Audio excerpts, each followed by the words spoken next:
बिजली के बिल आजकल हर किसी का सबसे बड़ा मसला बने हुए हैं। लेकिन जरा सोचें, क्या हो अगर हुकूमत की तरफ से मिलने वाला रिलीफ सिर्फ एक छोटी सी गलती की वजह से जाया हो जाए। जी हां, आज के इस तफसीली जायजे में हम इस अहम हुकूमती सब्सिडी को हासिल करने का बिल्कुल दुरुस्त और लाजमी डिजिटल तरीका समझने वाले हैं। क्योंकि हकीकत यह है कि ये रिलीफ अब खुद ब खुद नहीं मिलेगा, इसके लिए बाकायदा एक अमल दरकार है। तो आइए बिना किसी ताखीर के शुरू करते हैं।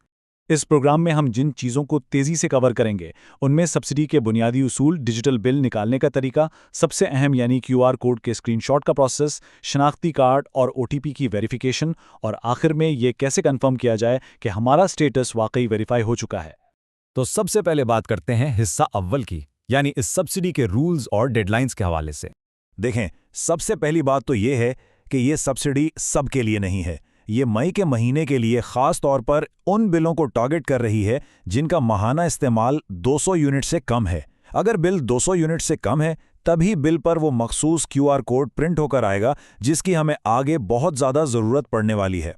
अब अक्सर जहन में आता है कि इतनी मेहनत की क्यों जाए। इसकी वजह बहुत ठोस है।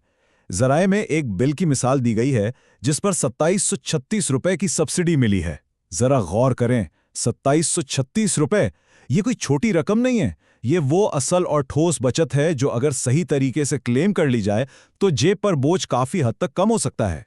लेकिन, और ये एक बहुत बड़ा लेकिन है, अगर हम ये सोचें कि छोड़ो कौन इस रजिस्ट्रेशन के चक्कर में पड़े, तो याद रखें ये सब्सिडी फौरन कैंसिल कर दी जाएगी। और जो रकम इस महीने कम की गई है ना, वो सीधा अगले महीने के बिल में पूरी कटौती के साथ जुड़ के वापस आ जाएगी। यानी ये रजिस्ट्रेशन हर हाल में किसी भी सूरत करनी ही करनी है। चलें अब हिस्सा 2 की तरफ आते हैं। इस पूरे प्रोसेस का सबसे पहला प्रैक्टिकल काम यानी अपने डिजिटल बिल तक ऑनलाइन रसाई हासिल करना। ये बहुत ही सिंपल है। सबसे पहले अपने मोबाइल पर क्रोम ब्राउज़र खोलें। वहाँ अपनी बिजली सप्लाई करने वाली कंपनी का नाम लिखें, जैसे लेस्को या मैप्को वगैरह। वेबसाइट खुलने पर अपने किसी भी पुराने बिल से देखकर रेफरेंस नंबर डालें। जैसे ही नया बिल स्क्रीन पर लोड हो, वहीं रुक जाएं।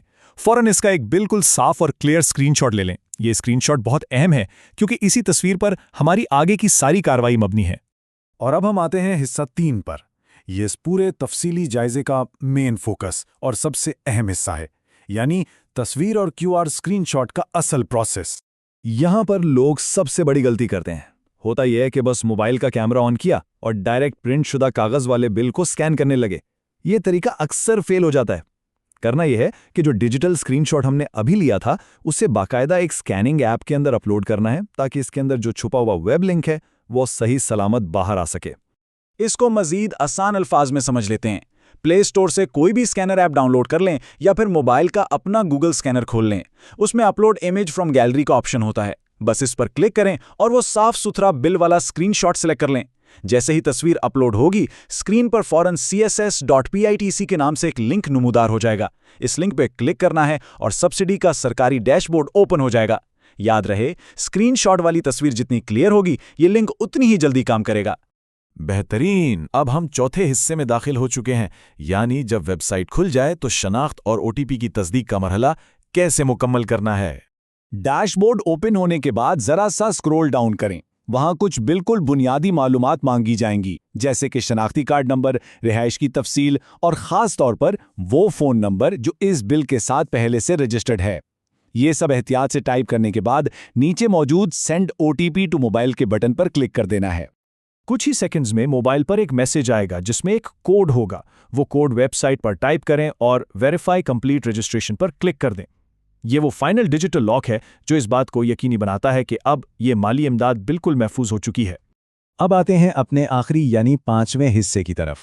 हमने ये सब कुछ कर तो लिया, लेकिन आखिर में ये कैसे पता चलेगा कि हमारा काम 100% मुकम्मल हो गया है।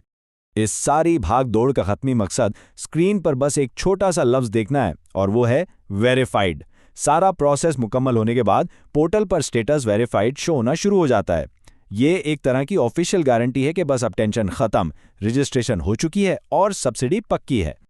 अच्छा, यहाँ एक बहुत ही कॉमन सवाल जहन में आ सकता है। चूंकि ये एक कौमी सतह का प्रोग्राम है, तो अगर ट्रैफिक की वजह से वेबसाइट बीच में ही क्रैश कर जाए या पेज लोड ही ना हो तो फिर क्या करें? देखें, ज़राए के मुताबिक इसका हल सिर्फ एक है और वो है सब्र। अगर एरर आ रहा है तो थोड़ी देर बाद दोबारा ट्राई करें। लेकिन किसी भी सूरत में इस प्रोसेस को अधूरा छोड़कर बैठ नहीं जाना, क्योंकि जैसा कि हमने शुरू में डिस्कस किया, ये सब्सिडी बचाने के लिए हर हाल में लाजमी शर्त है।